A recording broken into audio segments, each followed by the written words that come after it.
You're part of the committee. I would use my. You're part of the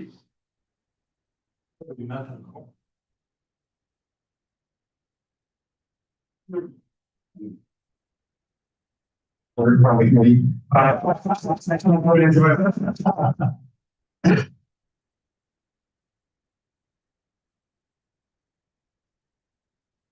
No, not yours, but nobody likes their own. The recording's never too justice. Never catches the good side.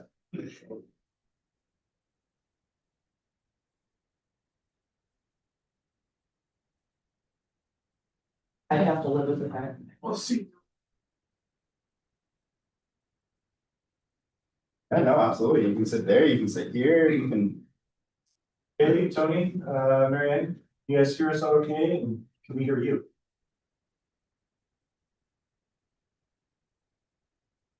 Yes, okay. We still can't hear you though. I can hear you. I can hear you. Awesome.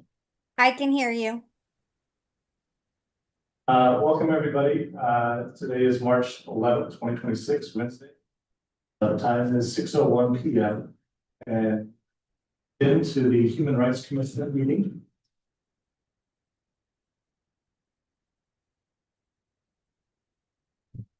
Meantime, we're going right now. I have liaison to the Human Rights Commission. Christina Ballard, I live in Ward 7. You're not. Myself. Christina Ballard, I live in Ward 7. I am the Vice Chair of the Human Rights Commission.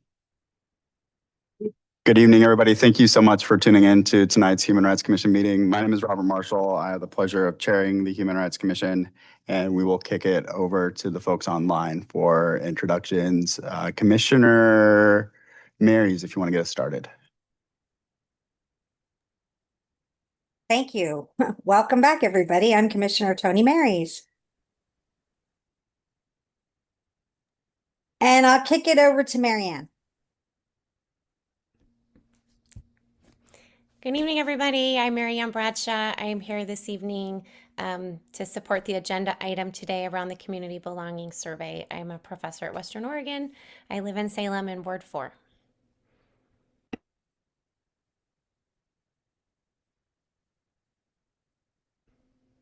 And I'll kick it to Joaquin. Thank you, Marianne. Sorry for being a minute or two late. My name is Joaquin, and I live in South Salem, commissioner on this commission. I'm assuming everyone's gone online, so I'll hand it Haley back. has not. Oh, Haley has not. Introduce yourself. Haley? Hi, Haley Barenbaum. I live in Ward 7 and I'm just a fan club. That is not entirely accurate. Haley had done a lot of work on our Disability Rights Task Force and had been instrumental in some of the discussions that we've had and some of the recommendations that we plan on putting forward through that. So more than a fan club member, Haley. We'll go ahead and keep moving through the agenda. Agenda item number 2, public comment. There's no public comment in the room. Chris, are there any additional public comments other than the 2 that have been previously? So there were a couple of public comments and everything that were mentioned, just regarding sharing photos of individuals, either privately or in public forums. And I don't plan on discussing that in length. I would just ask individuals to be curious and not judgmental. If I were to quote Ted Lasso, everybody has differing viewpoints. Everybody attacks things differently, but at the end of the day, we're all here on this body to do good work and to bring awareness to the various issues that affect the members of Salem and our surrounding communities. So as we navigate our personal and professional lives and representing our communities, I just ask that you do so with care, respect, and dignity for all. So seeing no other public comment in the room, we'll move on to agenda item number 3, which are member remarks and announcements on non-agenda items. Are there any member remarks or announcements? Anybody like anything they would like to share? I have a question, Cher, if that's possible. Sure. What was that in reference to, your comments just now? What I Uh, didn't yeah, so there was a commissioner that had appeared before council to just share their, perspectives on the REACH team and individuals experiencing homelessness. And in doing so, shared a picture, which is really just on their phone, tried, saying like wanting to bring awareness to an image that they had. Couldn't really see it on the comment, but some of the members, some of the individuals that attended that city council meeting, I think, after learning that that person was also a commissioner, felt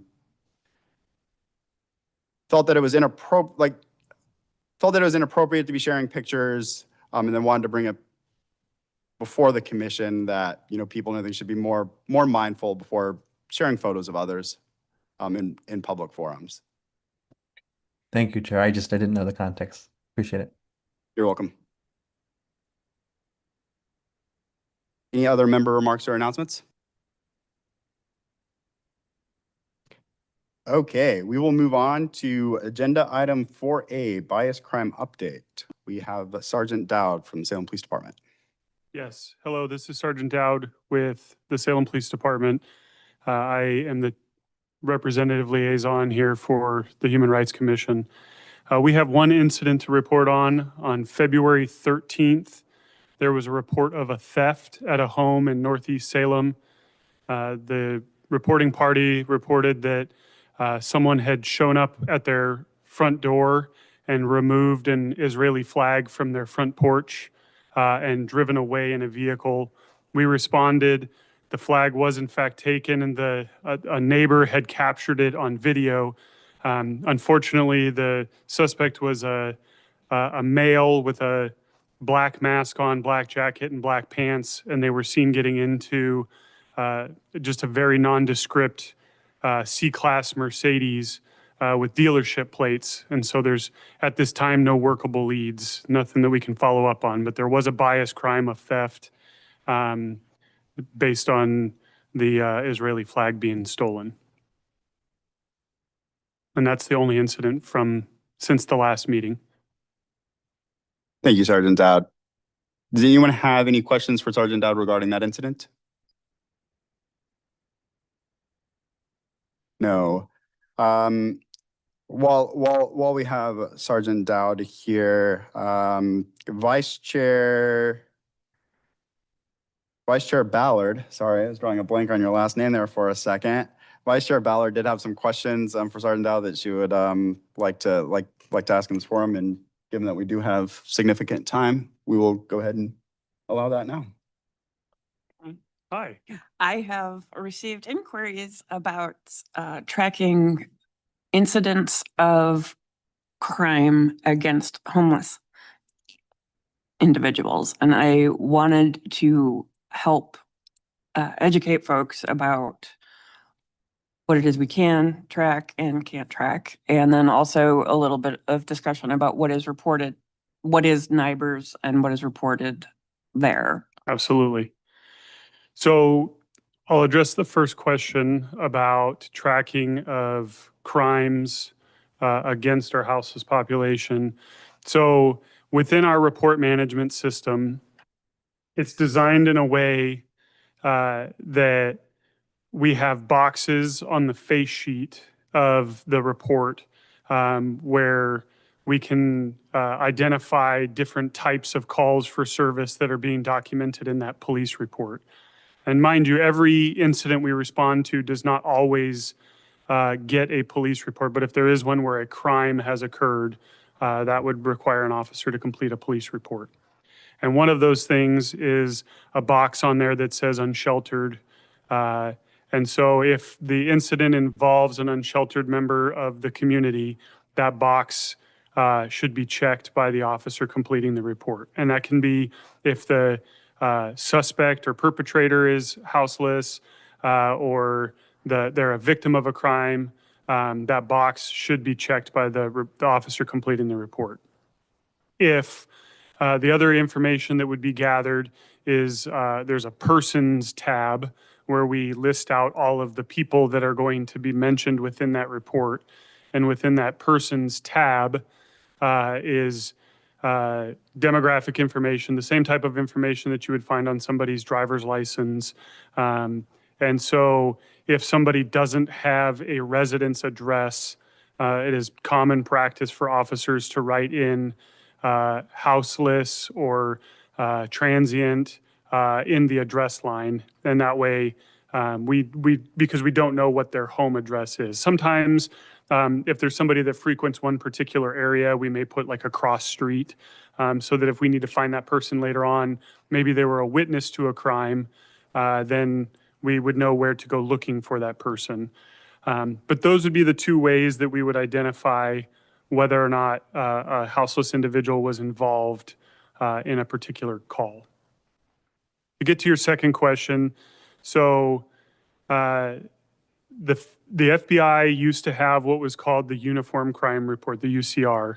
And a few years back, they decided to update that process into NIBRS. And so the FBI collects data from law enforcement agencies from across the country through the use of NIBRS. And there's different types of offenses that they gather information on.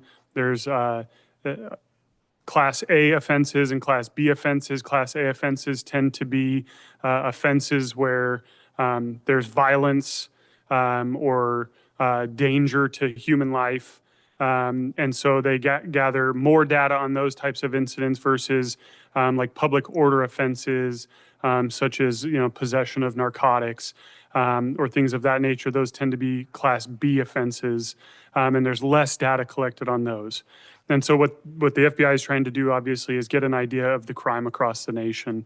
And so NIBRS collects certain data that is relevant based on the type of call. And so that NIBRS data is baked into our report management system, and it triggers officers to make sure that they're completing all of the relevant and pertinent information that's required by NIBRS to satisfy NIBRS requirements. And so if I completed a report and I left information out, it will not allow me to save and submit the report until that information is put into the report, and then it'll put it in. And then our records management or our records department then compiles that data and sends it off to the FBI throughout the year. And so that data gets sent off to the FBI. Now, again, it's very basic demographic information.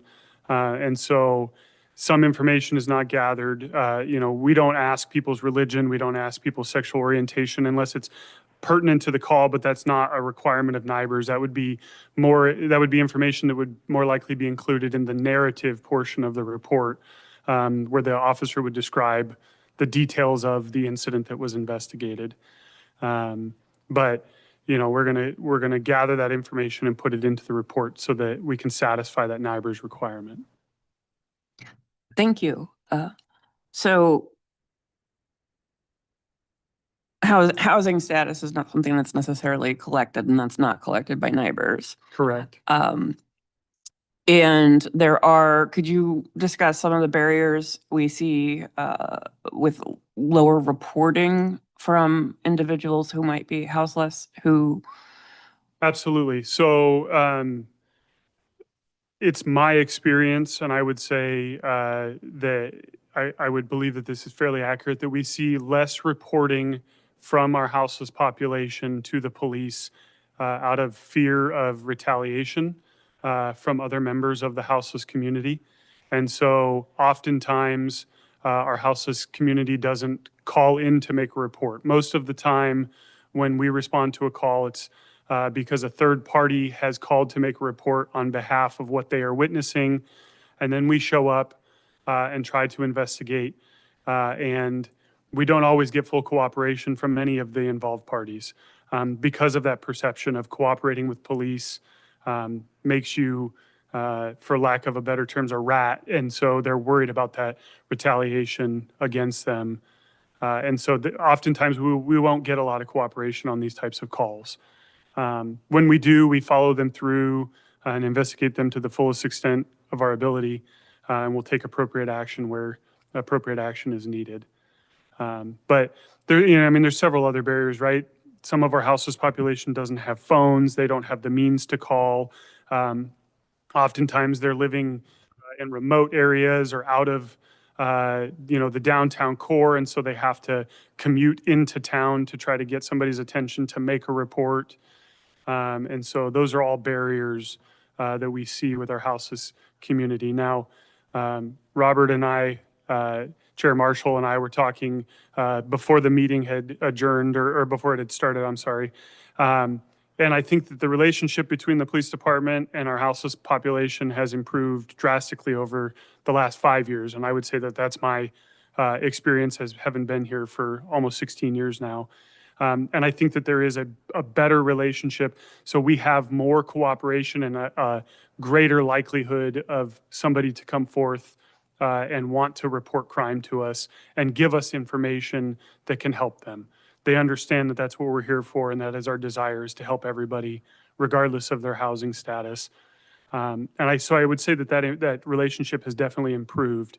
There is still room and work for improvement to be done. But I think that's kind of where we're at today in 2026. Okay, thank you. Oh, okay. All right. Commissioner Marys, go ahead. Thank you. All of that information spurred a question, and I'm not sure that it can be answered here, but I thought I'd put it out there. Do we know what kind of data the Salem Police Department does track regarding the houseless community? And does the information that is collected about the point in time count, is that shared with the city and or the police department? And are we aware of maybe groups of bad actors that are behaving criminally in our city? And do we have, methods to address that? All right, so there's a lot of little questions to unpack there. I would say that since the inception of the homeless services team, we have a better pulse. We as a police department have a better pulse on the as you referred to them, bad actors within our houseless community. The 4 officers that are on the homeless services team and Sergeant Wiedemann, so the 5 of them, have pretty good relationships with our houseless community, and they know which members of our houseless community are threatening violence against others, or maybe more dangerous than others. And we do our best to try to address those problem people. The problem is that the police department is really in the business of enforcing the law. And so we partner with a lot of our community partners to try to improve people's living situation and improve their circumstance to get them out of that potentially dangerous environment. But until a crime has occurred that we can take action on and we can develop enough probable cause to effect an arrest, we are very limited in our ability to make an impact. Now we can put people on notice and say, hey, we're hearing through the grapevine that you're up to no good and we're watching you, and that'll go as far as it'll go. But until we can take some kind of action, it's really hard to be impactful. We do collect data on our houseless community and our unsheltered neighbors. Through the point in time, that information is shared with us of how many people we have here within Salem and where they're most populated, where the highest concentrations of people are. But having those 5 officers out 7 days a week, being out within our houseless community has really allowed us to get a better idea of how that community is made up and where they're living and where they're located. And so I would say that we have a lot of data available, and the homeless services team has a database that they track information on of how many contacts that they have each and every day with our houseless community, what kind of resources and referrals were made to those people, what those people are interested in, where they're looking to go or not go. And so that information is all tracked within a database that's available within the police department. And then otherwise, Chair Marshall and I have talked previously about trying to extrapolate information from our huge report management system to gather information about calls for service involving our houseless community. And it would be possible. The problem is that it would take a tremendous amount of person hours to draw that data out of the management system to create a report, because there's redaction that would have to occur to protect people's personal information. And so it would be possible, but as we've discussed, Chair Marshall and I have discussed before, there would have to be a funding source to fund a position at the police department in order to assign somebody to that task. And right now that funding source does not exist. Is that something maybe an intern could do? Potentially, I don't know. That would be a conversation for way above the rank of sergeant. Okay, thank you. Thank you, Sergeant Dowd. I wanted to add to that because it kind of relates to Commissioner Mary's questions and comments. Is the relationship between homeless services providers and Salem Police Department, in my opinion, as a service provider working in housing and homeless services, has never been better. We've seen a lot of improvement in the last 5 years. One of the things that Sergeant Dowd hasn't mentioned is that that HST team and service providers from all over Salem and even Marion County, those areas that do intersect with the city of Salem, meet monthly to collaborate and everything on how do we navigate individuals to services, and how do we work together to address some of the concerns that we're seeing in the community. And that is a meeting that Salem Police Department hosts at their facility. They regularly convene that meeting. They maintain regular contacts and conversations with homeless services providers. And so while from a 30,000 foot view, it could look like the HST is in place to police homelessness. It is, in my opinion, more of a resource navigation and collaborative approach. Even the Salem Police Chief himself has said several times that we can't police our way out of homelessness. And really that is, the HST is the Chief of Police's commitment to that, in my opinion. And I've had the pleasure of working with Sergeant Dowd. He was the sergeant in charge of that team for a while before he took on various other responsibilities. But I've had the pleasure of working with that team on the ground, and they 100% are committed in regards to point of time count data. That information is shared. The HST, even when the unsheltered count does go out in the field, has been very active in helping collect data. The last time we did a point in time count, we even had Professor Bradshaw, who's on, helped the COC with that. But OSP even took an outreach worker from Community Action Agency out along I-5 to make sure that we were capturing individuals along the interstate. So really those interactions with law enforcement are very positive. I know people have varying viewpoints on it, and sometimes headlines in the news don't often equate to what's happening on the ground level. So I do just want to thank Sergeant Dowd, the HST. I do want to acknowledge the work that they're doing, and the leadership of the police department for their willingness to engage in these conversations, to have a presence at the HRC, to answer questions both easy and tough, and working with us as we tackle these issues. Are there any other questions for Sergeant Dowd? I do have one more. Okay, we'll entertain one more question, then we'll move on. So one of the reasons this came up, and I think it would be helpful for folks to hear this from someone who works in law enforcement. One of the reasons this came up is that even though we know the houseless population is more likely statistically to be victims than to be perpetrators of crime, there is stigma and a lot of demonizing of the houseless population. So I just wanted to, is that correct in your experience that houseless folks are more likely to be victims? I don't have the exact data with me. I know that when in 2024, when the chief had convened the community meetings to address violence specifically within the Salem community, there was data within that report that talked about the percentage of our homeless population that was victims of violent crime. I can tell you that our houseless population crimes are perpetrated against our houseless population. I don't know that I can say that they're more likely to be a victim than a perpetrator without having data in front of me to support that. But nonetheless, nobody deserves to be a victim. And so we take that very seriously, and we want to support everybody within our community, regardless of their housing status. Thank you very much. I really appreciate you taking the time to discuss that. I think these are, when the community has questions, it's our job to help inform them. My pleasure.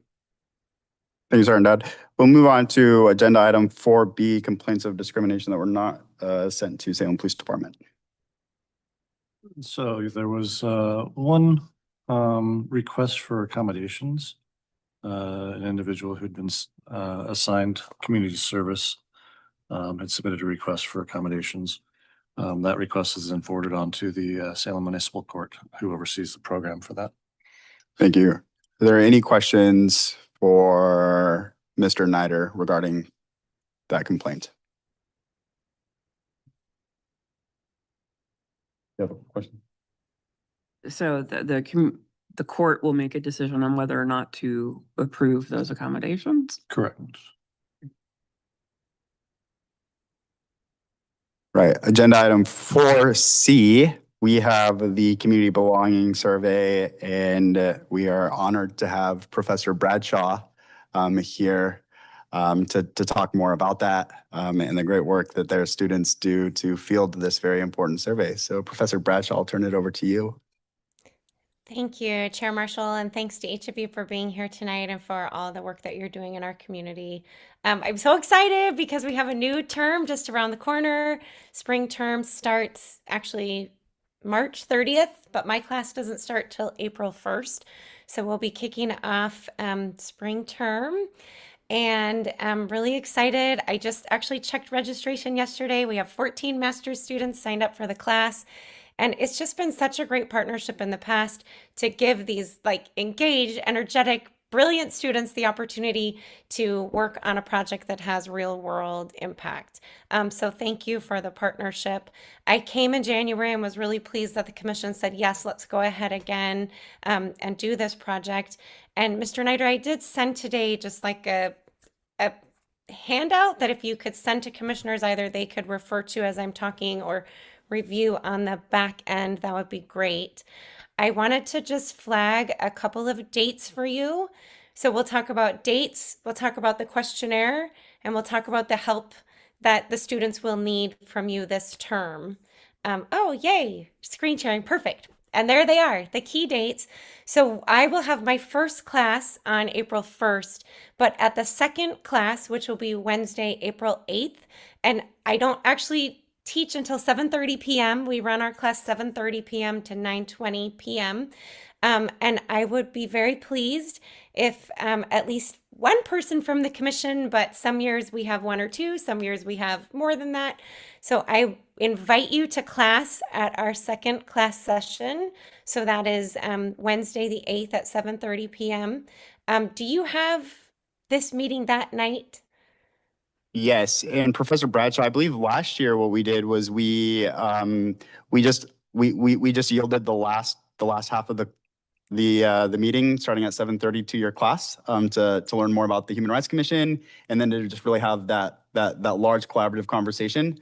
So if that is an approach that you wanted to take this year, I'd be happy to kind of blend and talk about what that would look like.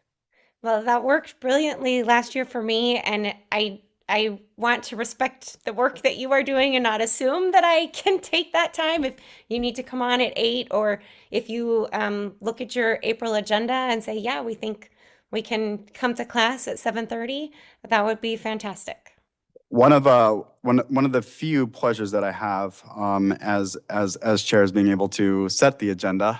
And so consider 7:30 onward at the April meeting. For this, it's a very important opportunity. And last year as the vice chair, I loved being able to just meet the students and just have conversation, and have the larger commission be a part of it. So yeah, we would love to just have you guys jump on at 7:30. Awesome. So last year, and I'll work out the logistics, Mr. Nider, with you, but we'll just assume then that 8th at 7:30 p.m. Y'all will come to class. My students will come to your meeting. We'll just merge. And the point there is really just for the Human Rights Commission to have the opportunity to say, you know, here's why we do this. Here's what we are. Here's our role. For the students to be able to ask questions. And then we just share a little bit about objectives for the study. So if you're thinking about these are things we're hoping to learn, here are things that are going on in Salem right now, that understanding, you know, reactions, perceptions, experiences, thoughts. So that will be outstanding. So first date, April 8th, check. The second date that I want to flag is that we will have the questionnaire in field. The goal is April 23rd until May 12th. So that's, you know, 2.5 weeks. Last year we had over 550 people complete the survey, and having the questionnaire in field with enough time that we can get the word out, we can share that invitation, you can pass it along. That really is, it really is important for us to be able to give people the time to complete the survey, to have it out in field.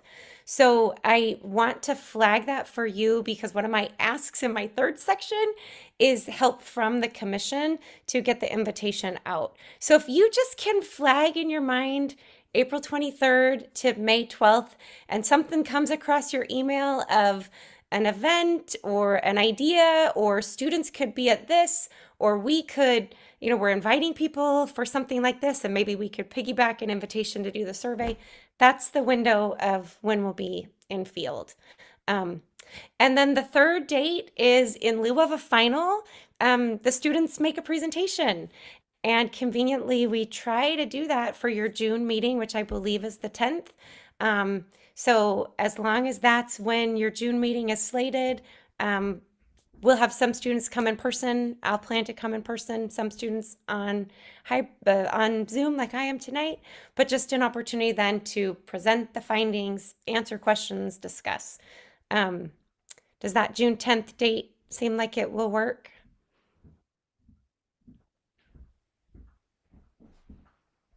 Is that an agenda moment we can plan on, June 10th? I'm seeing thumbs up. Okay, Yep. awesome. Yep, that day works, Professor Bradshaw. So we'll do the presentation on June 10th. Great, thank you. The next topic that I wanted to discuss is the questionnaire itself. Some of you have been involved in this project for multiple years. Some of you may just be coming to it for the first time. We have learned some things over the years, and we have evolved a little bit the focus of the survey. Robert and I sat down last month and looked at the 2025 survey and kind of nodded our heads and said, you know, we've made some refinements, and this is a really useful tool. It's not perfect, and things change and evolve, and we'll make a few adjustments this year. But for the most part, my recommendation to you is that this year, let's take that 2025 survey and plan to field it with only very minimal changes. There's some benefits in that we already have a survey tool we know is working. We'll be able to, with some caveats, compare to last year by asking the same question. And every time we make a change, because the survey is not only available in English, but also Chuukese, Marshallese, and Spanish, if you add a question, if you change a question, then we also need to change the translations, which takes time and money. So saying we're going to use the 2025 survey as our base, and then the second piece is that we will potentially have some minimal changes, and that the students, as they start, they'll go through the survey from 2025 and kind of review it and discuss it. And they likely will come to us with a few suggestions. You'll note here that I've highlighted just a handful of things. For example, we talked about community belonging, and then we kind of looked at this sense of community. What everyone talks about is the community belonging survey. Last year, we have a set of questions that are focused on a sense of community. And I am recommending, especially in light of the current community health priority project that's happened, that has a lot of focus on belonging, that we look at belonging and use that term. So I'm going to recommend to the students that those couple of questions around sense of community, that they propose to us what that might look like around belonging. There's also a note for the Disability Rights Task Force. There is a disability question. Want to make sure that we have that wording in line with the recommendations from the Disability Rights Task Force. And then the final open-end question has that sense of community phrase. And so I will invite the students to adjust the wording, and maybe there's something a little different. But I want you, whether it's your first time seeing this or your 27th time seeing it, to have the opportunity to see the questionnaire. So you'll see that blue link. What I did was I took the 2025 questionnaire and made a copy, and it's called Prep for 2026. And what that means is if you click on that link, you can answer it as a respondent yourself. You can say, oh, what happens if instead of putting that I'm 50, I put that I'm 21, or I put that I'm 74, or I put that I've had this experience or that experience. You could navigate through it a couple different ways. It's not going to mess up the data because the 2025 survey is closed and you're not, it's a copy. And then before, of course, we field the 2026 one, we'll start it all fresh. So the link there is your opportunity if you want to click through it and explore it. And then below this, I did just paste in the questions so you can see how that is structured. What I would ask, rather than kind of going through each of these questions line by line, and what do you think about this word and what about that word, that we have our principle this year be that we're going to essentially field this questionnaire from 2025 with very minimal changes.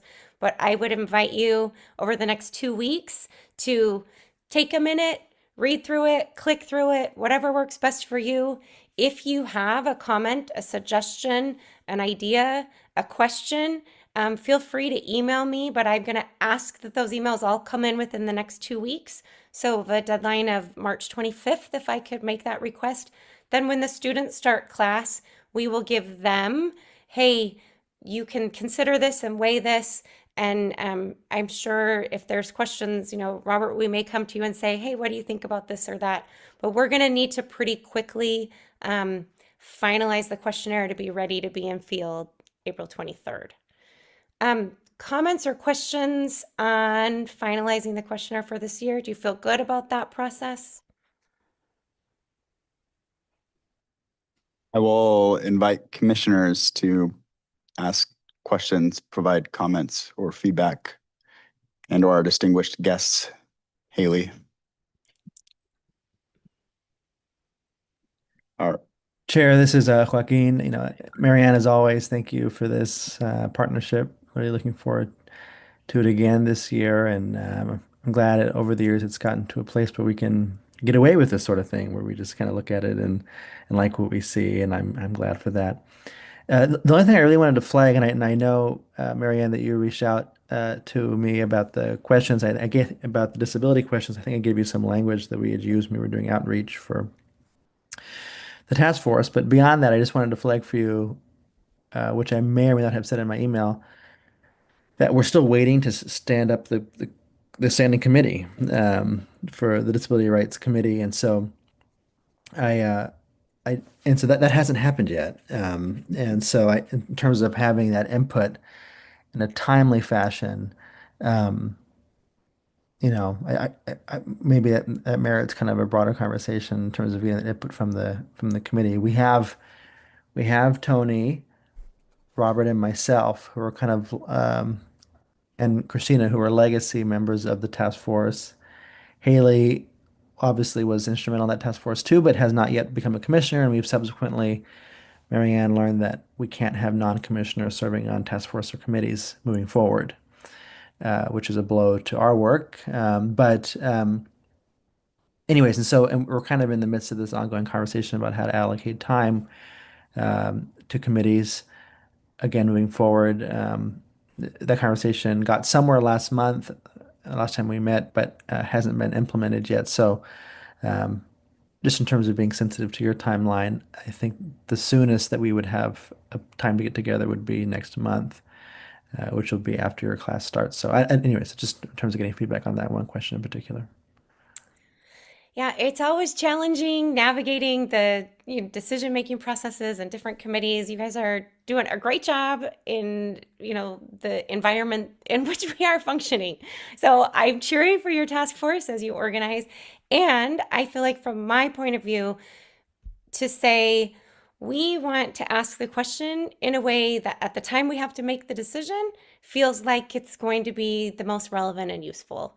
And if that is, we do the best we can for this year, and then your task force next year says, hey, we really need to add this or change this and make it better, great, we'll make it better. So let's do the best that we can on this timeline. And if that is, Joaquin, you have a conversation, or we take the language that you sent and said, hey, this is what they use doing outreach, let's use that. I feel really good about that. So I think let's revisit what you sent me, and I think it's better than what we used last year. Thank you. Yeah. Haley, I see your hand. Yes. So I saw the disability question. Is there going to be a way to maybe expand with maybe asking them how it might affect them in their day-to-day life in the city of Salem? Just so you do get a little more information besides just, yes, I have a disability, or no, I don't, or I prefer not to say.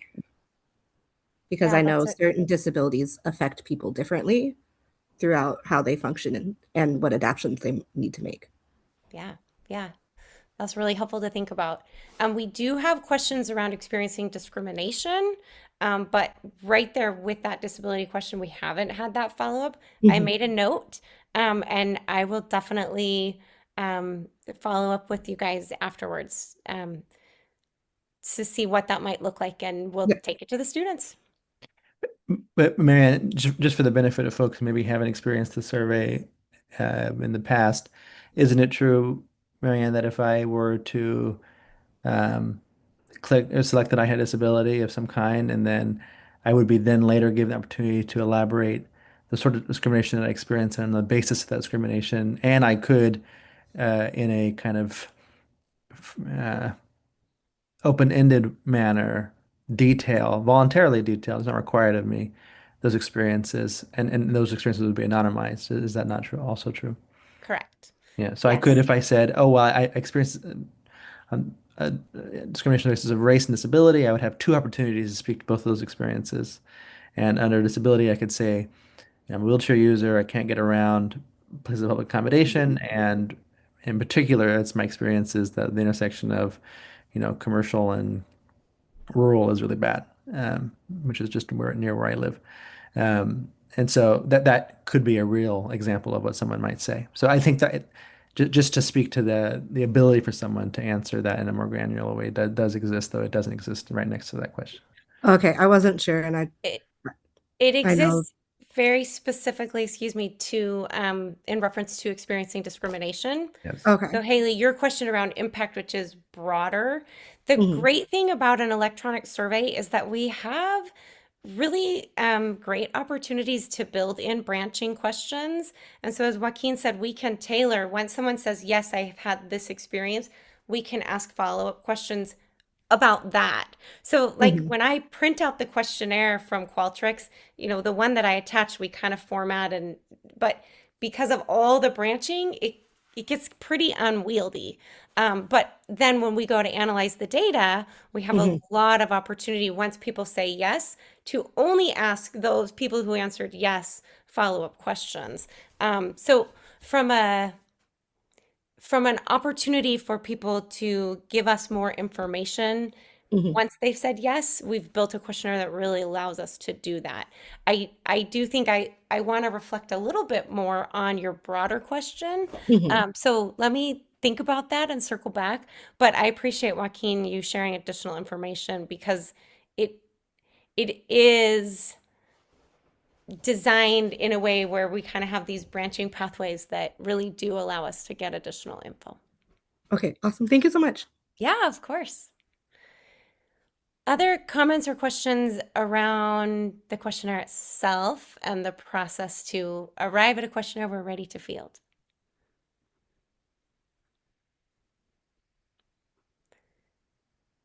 At the risk of being too professorial, I will invite you to engage in the homework then, to click on the link, look at the pages, and if you have questions, due date, March 25th, email me, comments, questions, thoughts. The last piece then that I wanted to highlight is the partnership between the students and the Human Rights Commission. We lean on you pretty heavily to help get the invitation out. The students are awesome, but they don't have the relationships with community-based organizations that you as commissioners and as the Human Rights Commission over the years have developed. I do partner with them and structure events. So for example, every year, the last 5 years on a Saturday, Linnell Wilcox has met me with a group of students, and Robert has talked to the folks at Arches so that we can be there in the parking lot. And we just sit with folks experiencing homelessness and support them as they go through the questionnaire. And the students just mark things down and talk to them about their experiences and fill it out with them. And so that's really given us more responses to the survey in general, and specifically more responses from target populations. You know, if we just post this on Facebook, we're only going to have a handful of responses from people experiencing homelessness. And because that population is one the commission has said, understanding experiences input from this population is really actionable and meaningful for us. The students have, we've crafted opportunities for the students to support that. Last year, you made a specific request around Pacific Islanders, excuse me, and we did work with Micronesian Islander community, Jackie Lung and her team. They were lovely, and they hosted a couple students and me at their location. I think it's on 12th Street, and they had folks come, and there was food, and we were talking and filling in questionnaires. And so then we had more responses from the Pacific Islander population, and we're able to do additional analysis to understand more from that population. So I am going to highlight requests that, yay, we can do class on 4-1, that's one. But then under this second need, we will need support from you to invite community members to complete the survey. And if you are saying this year, given the current environment in the city, we want to make sure that we have additional responses. Obviously, I want to hear from everybody, every walk of life and all kinds of voices. But if we want the students to be able to break out a group, we need to make sure that there's enough responses in that group. And so we sometimes do what's called an overquota, where we will specifically do events and reach out so that we have, you end up with a disproportionate number of respondents from that population. So then the main base, we sort that back out. But if there was a population that you are feeling of particular weight or interest in your current work, then that's helpful for me to know, but also helpful. I'll lean on you to be like, okay, so who do we go back to? And the students, they are great, and they will show up and they'll talk to people and help folks do surveys, but really looking for your support and contacts and guidance and assistance. So any requests or advice as you're thinking about actually inviting people to complete the survey, I welcome your guidance and assistance. Yeah, the chair will now recognize Sergeant Dow from the Salem Police Department. Professor, I just wanted for clarification, at the top of your document here, you're asking for attendance at class on 4/8, and then below it says 4/1. I just wanted to make sure that Look there at was no that. confusion. Great catch. A+, Sergeant Dowd. It is 4/8. Yep, the second one below is incorrect. Thank you. I had one more thing. Joaquin, do you think that the rally in May would be a good place at the Capitol Mall? Would be a good place to gather data and poll people, provide the questionnaire? Yeah, thank you for the question, Sergeant. You know, Marianne has gone out for the May Day rally before. I'll let her speak to that. I think it's been a little uneven, the success of that. But go ahead, Marianne. Yeah, so I have had the pleasure of attending. I was, looking. It has not been our best setting for folks to complete surveys. I think that we could try again if we actually had a booth. So if there was a nonprofit that would let the students share their booth, or if I could sign up to have a booth. The challenge is that the survey is not a 30-second experience. Most people, when they sit at their computers and do it, it takes, 4 to 8 minutes. And, on the street, sitting in the Arches parking lot, it can take 2 to 20 minutes, depending on the conversation. And so the May Day rally, it has not been as successful in the past. But there's such good attendance there that I feel like there might be opportunities for us to show up in a way that it would be better. Professor Bradshaw, this I- is Chair Marshall. When is the May Day rally? I think it's on May 1st, which It is May is. Day, right, Joaquin? International Workers' Day is always May 1st. Yeah. May 1st. So I it's will right say, in the window, which I will is say great. we have had much more success those years where we've been able to get the survey out with enough time to community partners who are working in migrant spaces. And so I think not last year, but the year before, we had quite a few responses that way. And so, the struggle is always, having people have capacity to actually send the thing or having it line up with the monthly, blasts that organizations do. It doesn't always quite work out, but I think if we were to double down on that again, that's another way of doing it. I will also say that May Day, for all of its wonderfulness, is often also attended mostly by like professional organizations. Like I don't know, there's a lot of allyship on May Day, and there's a lot of organizations boothing on May Day, but it's not always the case that a bunch of people from La Comunidad are out there all the time. And so, just in terms of where to allocate energy. Chris, go ahead. Marianne, there's a question from the city staff would be, are there other types of events that you'd be looking at to do the surveys at? I know, for example, that there'll be like a Salem Parks Foundation is going to do a take a walk event at Riverfront Park and have a picture taken and stuff like that there. There's also sometimes, depending on the timing, would be like other cultural events that take place during this time frame, whether that's the Cherry Blossoms Day at the state capitol or other types of things like that. Are those the type of events and locations that you may be looking for information about to be able to attend? Yes. So the events we have done in the past where we have had the most survey responses, to be honest, are events that were invented to support people doing the survey. So for example, we have brought lunch to one of the shelters and sat with people and shared sandwiches and did surveys. Or last year at the Micronesian Islander community event, they invited people to come, and then there was an expectation that they would sit and do a survey. we have tried in the past where there are existing events to just hand out like a paper with a QR code and say like, hey, when you get home, do this survey. Those almost never yield responses. People lose the paper or forget or don't do it.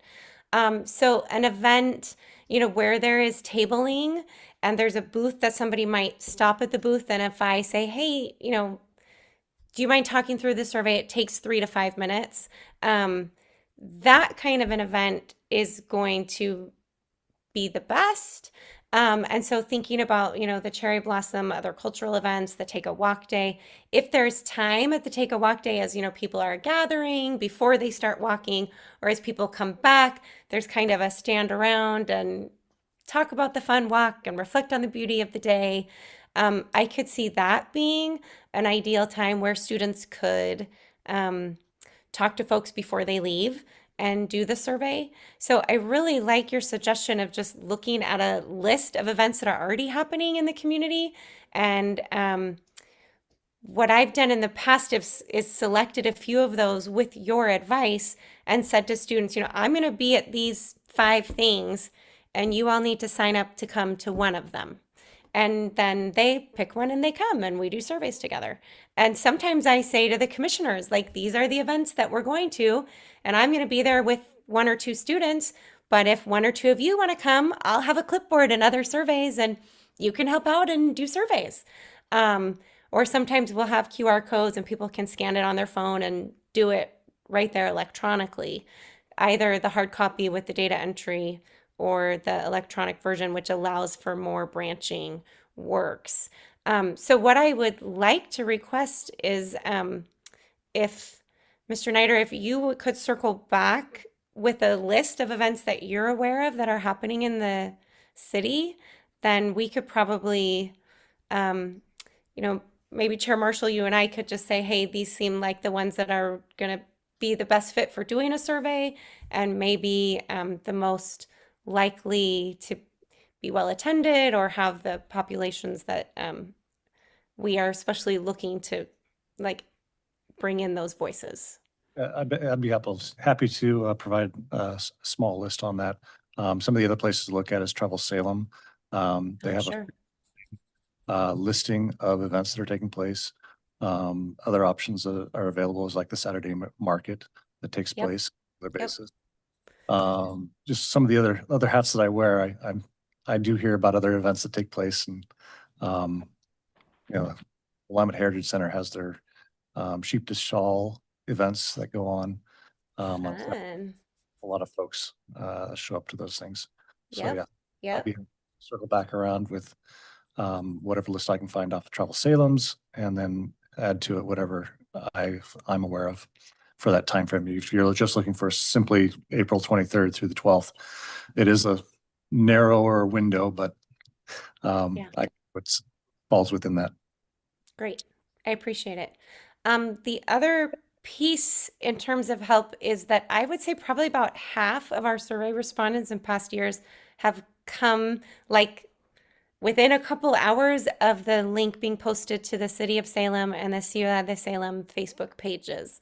And I know partnering with the city's communication team, that's not like a 15-minute conversation. I think they need to review but that's a very important, historically, a very important way of getting the invitation out for people to do the survey. Communications team and see about getting that on the Community Connections weekly newsletter. Perfect. Thank you so much. Other questions or comments as we think about getting the word out? Yeah, so I will add Chair Marshall here to that list of events. Chris, I appreciate you putting together a list. I would also just encourage the other commissioners to also email the list. I think it'd be great if we just had just one list. We can review that at our April meeting with the students, and then I think it's also a good opportunity to kind of just see what of those events too, what events the students are interested in, and we can kind of come up with that as a collaborative decision on which events we kind of want to target. I I do want to ask individuals, because we did last year, persons experiencing homelessness was a key population that we wanted to target, as well as the marsh. Sorry. Someone's got a dog. That's mine. I kicked him out. No, he's fine. Are there other key populations that we want to consider over quoting this year for the survey beyond those two? Well, I think it goes without saying we probably should go if we've never been never been at parity with the general population, but trying to get the Latino community, migrant community as much input from that community as possible. I think every year always, but this year especially.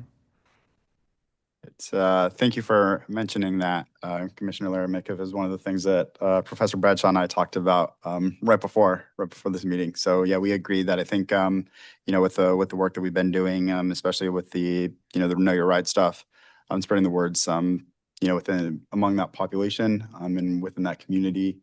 I want to also recognize Commissioner Marys. I just had a thought. Do we have a way to maybe share it with faith-based leaders to get it out to a broad section of the community?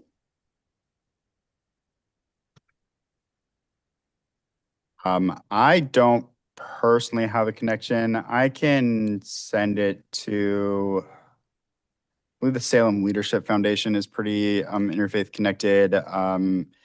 Church of the Park might be more kind of in that space, might have more of those connections. And as information about the survey is presented, I know both Professor Bradshaw and I have both worked closely with that organization in the past, and they might be able to help us spread the word there. That's a good call out. Also, in terms of just advertising the survey, I planned on in April, as we kind of get closer to it, reaching out to KMUZ. They do a Willamette Wake Up show. They featured several service providers that have been working with the housing and homelessness population. So I was going to reach out to them and see if they would mind giving me 20 to 30 minutes of airtime to talk about the survey, share some information from last year, and then get people jazzed this year about it. But yeah, I would encourage folks to start thinking about ways that you can engage your networks of people. Keeping in mind that field date of April 23rd to May 12th, as Professor Bradshaw said, her students do a lot of the back end work of setting up the survey and analyzing the data. But our homework in this project is really getting it out there and getting the results. I do want to remind folks that are here right now, and those that might tune in later, that this is a very unique opportunity that we're presented with, in that we get all of the analytics and all the technical works of fielding a survey for free.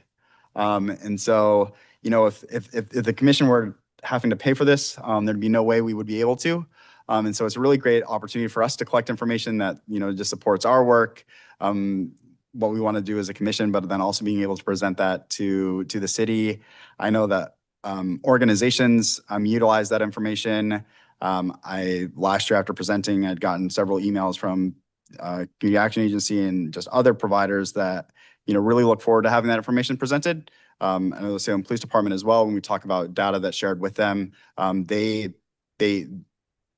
look at that data. There's a question thing that, in partnership with the city, with the Salem Police Department, that we ask about, how comfortable people are in reporting. And that is a question that Salem Police Department has routinely asked us to keep into that survey, because it is a tool that helps them as they plan their engagement strategies and being able to support victims of crime in the community. And so it's a really great tool. So please, as you go about this next month, think about questions, not questions, but ways that we can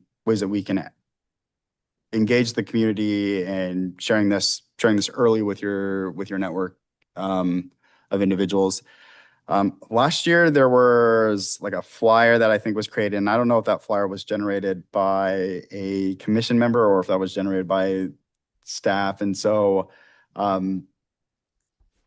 Chris, is designing a flyer something you think the communications team might be able to help with? Just, kind of a simple community belonging survey, date, I guess, that would circulate with their Facebook post, or would they be relying on a commission member to take lead on graphic design? We do have a pretty good graphics team that's available as they have time for it, then they can probably take that on. Okay, perfect. Yeah, I think either myself or Vice Chair Ballard, we could reach out with you and hopefully coordinate with them to maybe see if we can get something put together to float to the commission ahead of next month's meeting. If everyone's okay with that, we can't really take a vote because we don't have quorum. So We do have quorum now. Oh, we do. So 5 of 9. thank you.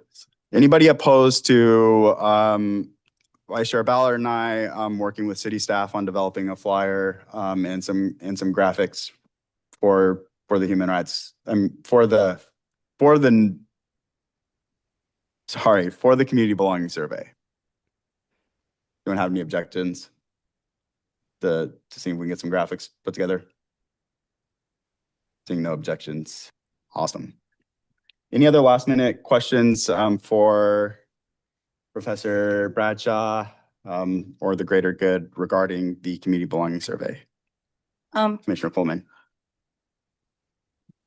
This is not for Commissioner Bradshaw. This is really for the commission. Are we going to identify the groups that we're going to reach out to? I just don't want groups to be contacted more than once. Well, that's a good question. Yeah, I didn't think about putting together who's reaching out to whom list. So in years past, and this all partly answers Tony's question too, Gretchen has a very, very long list of people that she personally reaches out to that I'm sure Chris can have access to. And that includes basically everybody you can think of in terms of organizations that we've worked with in the past. And that was made kind of material last year for the first time when Kate organized that kind of informational session for community partners to attend. I'm not sure how successful that was, but anyways, that list exists. And then in years past, there have been folks who have volunteered to connect with people with whom they have kind of a stronger relationship. So I know that Robert does a lot of liaising with homeless and housing services, and I've worked a lot with our Spanish-speaking CBOs and migrant CBOs even up in Woodburn. And so it might be worth finding that list, and people can assign themselves to certain ones, and then those that don't get assignations, staff can reach out to as they have in years past. Sounds like a good approach. Is that something you could work with Gretchen on, or I can even reach out to Gretchen and see if she Gretchen about that list? Awesome. Yeah, so we'll take that approach. I think that's a solid approach. We can grab that spreadsheet, figure out who has personal relationships with whom, and then tackle the rest from there. Any other questions, comments regarding this agenda topic by Chair Ballard? Yeah, it goes to a question that Tony asked about religious organizations. I can't think of what they call it, but there is a monthly email and a monthly, can't remember if it's a breakfast or a lunch that the local leaders in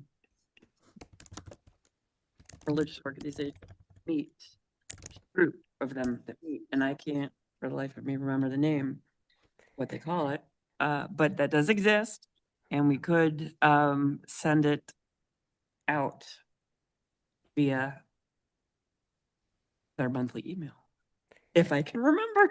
I think you're thinking of the canned lunches, and they're actually hosted by the Salem Leadership Foundation. Okay. That is exactly what it is. We could do that, right? Yeah. Yeah. So And that would get to a majority of the religious organizations in Salem. Is that correct? I would assume. I can't speak to that, but yeah, we can definitely reach out to someone from the Salem Leadership Foundation and ask them, like, share this information with them. I could reach out to Kyle. Perfect. Thank you so much, Commissioner Coleman. Commissioner Coleman will be the liaison between the HRC and the Salem Leadership Foundation regarding the community belonging survey. Thank you so much for that. Anything else regarding the community belonging survey? Seeing none, again, I just want to take the time to thank Professor Bradshaw for jumping in today and for all the work helping us put this together. We greatly appreciate the partnership between us and Western Oregon University for the survey. So thank you. And thank you to all of you. We will move to agenda item 4D, the Know Your Rights Forum update and just other Know Your Rights activities. And so I will pass that off to Commissioner Lara Midkiff, who facilitated that conversation and has expressed an interest to kind of lead some of these efforts moving forward. So. Yeah, thank you, Robert. Since our last conversation, the Spanish language version has also been released, and so that more or less bookends our commitment there with the Know Your Rights Forum in particular. As you may recall, there was interest from this commission to continue doing community events, and we had identified two possible outlets. One was this long spoken of kind of resource opportunity that we've had attempted to do in early 25. And then the second was a conversation with youth in partnership with Salem Keizer Public Schools about having kind of a conversation with youth about the political moment and what folks are feeling, and having that be accessible for young people and families impacted by family separation and if not that, then at least the anxieties that are broiling over in our neighborhoods. So I guess I come to you if folks have any preferences around where to go, which one of those two options to explore, or if not them, then if it any other inputs about public forums to start working on.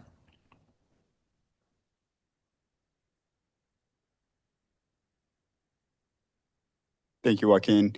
Any thoughts to what Joaquin had just suggested? Questions? Comments?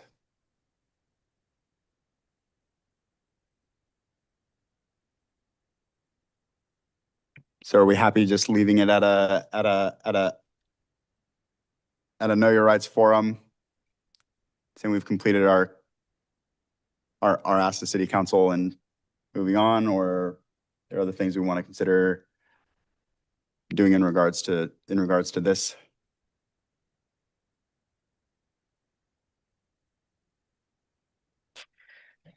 I will say, not that it's a binding commitment, but I have talked to counselors and others about doing other events, and so it's not that I wasn't hoping to suggest that we not do more events. It was more of just asking if people had a preference about where to go next. But I guess if people don't want to do more, then that's a conversation we can have. Well, thank you for clarifying that. Must have misread the ask. Does anyone have any, there's a hand raised. Commissioner Marys. Hi. I just want to say that this isn't my bailiwick and I don't know what to suggest, but I love hearing about what we are doing. And if anybody has any ideas, I'd love to hear it. You know,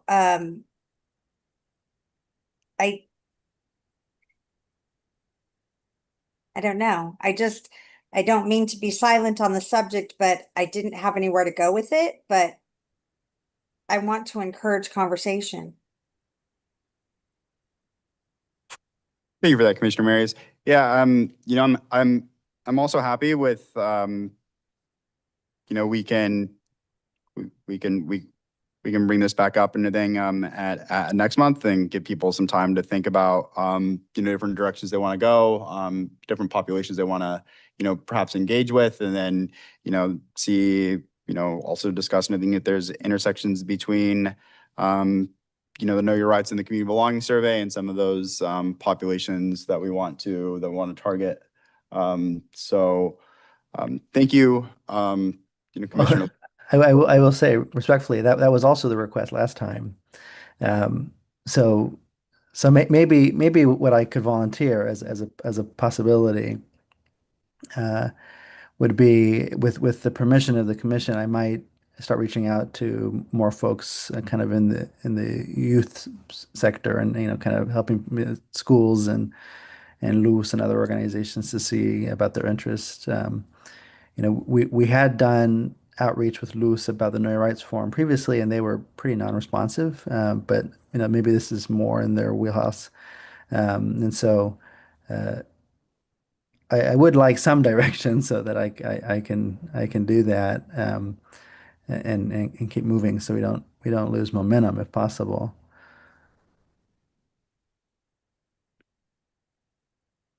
Thank you, Commissioner Lermicke, for volunteering. No, I agree, and fortunately, this there's a lot to be done, in this work, and I think there's space for the Human Rights Commission to do that. So I support you if you have ideas of some organizations you want to reach out to, or some populations and anything you want to better engage with, or questions or conversations. I 100% support you into reaching out with those. And then I'd be happy to support that however I can. Yeah. If there's no objectives, then I say we let Commissioner Larry Midkiff go do some great work on behalf of the Human Rights Commission. Okay. All right. Well, thank you. I will. I'll keep you apprised then and see how that matures if it does. Thank you. Joaquin, Yes, ma'am. what about the Boys and Girls Club? Yeah, I hadn't thought about that. Definitely youth oriented. Yeah, I could definitely reach out to them. Do you know somebody at the Boys and Girls Club who'd be? I know some of their grants people because that's the space I used to exist in, but I'm not sure about their community service side of things. I'm not sure, but let me see. I know that my grandson used to play sports through the one on Lancaster.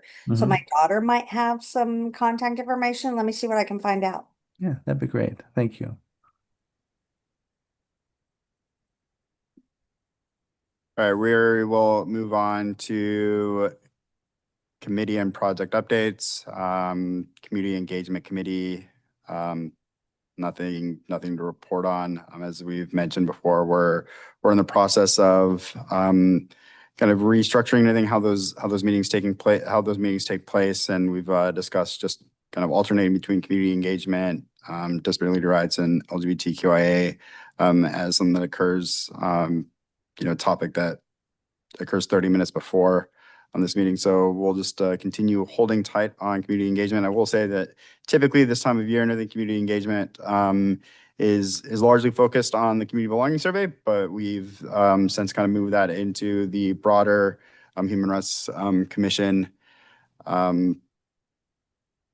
discussion. So that'll largely be the focus for the next several months until we wrap that up. And then moving on to agenda item 5B, the Disability Rights Task Force, which is also Commissioner Lara Midkiff. Yeah, thank you, Chair. Ditto. I mean, we haven't met. Maybe the only thing to mention is that Christina emailed me last week or earlier this week. I losing track of time about a Reddit. I don't know what to call it, conversation happening about folks not having access to, or at least not reliable access to closed captioning services promised in places of public accommodation. That was a change to SRC that was made before any of our times, but that was made by the HRC in partnership with the City Council that required, I'm not totally confident of the numbers, but let's say, half of television sets or whatever the case may be, was required to have closed captioning in places like restaurants, bars, other kind of public spaces, so that folks could have access to the media, to content at these places. And it sounds like people are not experiencing that, which kind of had a broader conversation around how to maybe do some public awareness or public education with business owners and storefront owners and restaurant owners and all the sort of business owners that you can think of that for whom that might apply. And so I had reached out to staff about any literature that may have existed from whatever it was, 5 or 6 or 9, or 8 years ago, whatever it was, when that change was made, that may have existed then that could be used today to kind of help re-inform folks of their obligations, so that people aren't missing out on that access point, but haven't quite matured in that conversation yet. But should we get that information, I would be happy to, personally go down to downtown and pass it out to every business I can get to, and I would invite others to, at a later date, talk more about that. But that's the only update I have. Sure. Thank you, Commissioner McIff. Moving on to agenda item 6, staff updates. Nothing at this time. And agenda item 7, member remarks and announcements. We have Commissioner Marys. Go ahead. I just wanted to kind of go back a second to a couple of things. Commissioner Laura Midkiff, Commissioner Roche is somehow works for the Chamber of Commerce.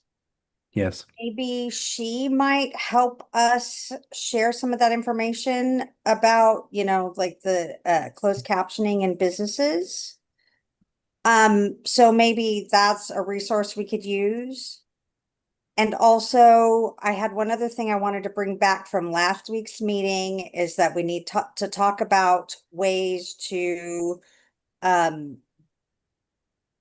garner more commissioners on the HRC. So as we're talking about community engagement, maybe we need to adopt some kind of engagement. Sorry, didn't realize I wasn't on screen. I'm having some breathing issues, so I didn't want you all to watch me cough. Anyway, but we do need to grow the commission. And we need to talk about some ways that we can do that, especially as we're becoming more involved in the community. Maybe we need to be mindful to, have initiating conversations with people, and share more about the HRC and let them know that we are looking for more members, and see if we can bring more people to this table to help with the body of work that we'd like to accomplish. So yeah, that's it's always nice to have current commissioners advocating for and reaching out to members of the public that would be interested in attending or participating and volunteering their time. The application is online and available through the cityofsalem.net volunteer webpage. Currently, there have been a few applications that have been submitted. The board and commission review panel, which is comprised of the mayor and several of the current counselors, they do meet, usually it's twice a year, right before the ending terms of the various boards and commissions. So there's usually a meeting in May and one in November, December timeframe to take those applications and recommend filling the vacancies that are existing at those two times of the year. They're currently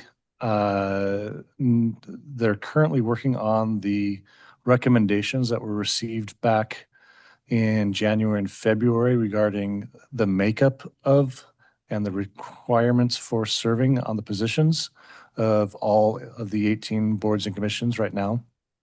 So that's what they're currently focused on right now.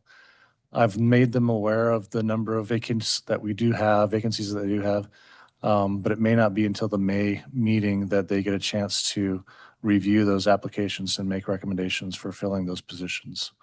So that's where we're at on that. But yes, there's more time to have anybody that's interested to submit their applications as well.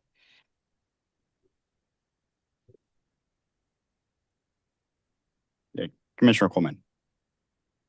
This is just an announcement. On March 21st from 10 a.m. to 3 p.m. is going to be a Black Youth Suicide Prevention Coalition Town Hall at the Space, which is 2195 Hyacinth Street, Northeast Suite 175 in Salem. And then I just also want to mention that the fundraiser season begins for a lot of the nonprofits this weekend. I won't mention whose nonprofit starts this weekend because I don't want to give free publicity to anyone. But I encourage people to go to at least 1, 2, or a billion of them just for fun, especially if you get invited and don't have to pay for a ticket. That's it. Thank you, Commissioner Coleman. Haley. Hi. As someone who has submitted an application, it'll be 6 months ago, almost 6 months from their next meeting. Do you guys recommend submitting again? Because I know it is a year time frame for holding. Yes, they do hold on to those for at least a year. So yes, we do have yours. You're on the list, along with Dan. So we're really just kind of waiting to find out when that board commission can get back to that reappointment priority. So right. I was just curious. I didn't want to be paranoid. Fortunately, that's sometimes the problem is that we've had those applications for a long time, or they've had other board submissions they've served on, and then by the time they get around to appointing that, we have to reach back out and say, "Are you still interested?" And sometimes, circumstances have changed by then. Sometimes, so yeah, we do thank you for your patience, and we appreciate all the time that you do spend with us. Mm-hmm. Thank you. Any other member remarks or announcements? Seeing none, we are adjourned. Thank you all for your time tonight. Thank you.